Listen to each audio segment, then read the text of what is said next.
Il y avait, il y a 3 semaines, la dernière séance plénière du Conseil général qui était consacrée aux orientations budgétaires.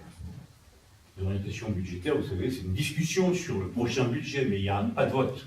C'est pour ça que c'était une assemblée qui ne servait à rien, puisque la prochaine assemblée peut très bien décider de ne pas suivre ces orientations budgétaires, d'en inventer de nouvelles. Bon, peu importe.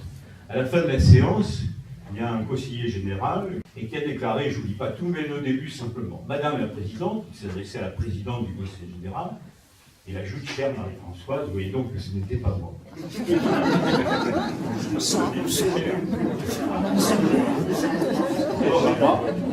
Alors, il dit, voilà, le débat d'orientation budgétaire est le moment d'une discussion sur la construction du futur budget, comme son nom l'indique. Or, question débat, dit-il, il faut bien reconnaître qu'il n'y a pas eu grand-chose tout au long des commissions qui se sont tenues depuis le début du mois de février. Vous nous avez présenté vos orientations et nous n'avons eu aucun autre choix que celui de les valider.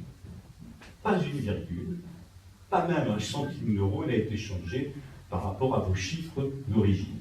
Comprenez que certains d'entre nous, dans votre majorité, puissions être frustrés. Il ajoute d'ailleurs, il n'était pas indispensable d'augmenter les impôts, puisque les finances ne nous y obligent pas.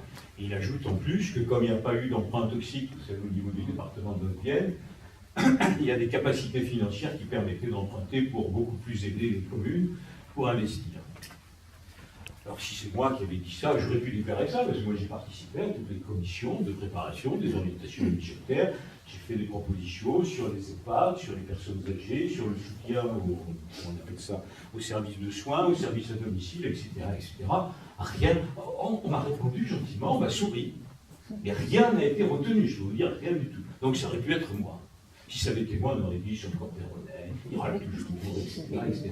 Or, il se trouve que le collègue qui a dit ça, c'est Pierre Lefort, qui est conseiller général du Parti socialiste, donc de la majorité de ce département, et qui a décrit la réalité de la situation de ce conseil général, qui est quelque chose d'un peu plan-plan.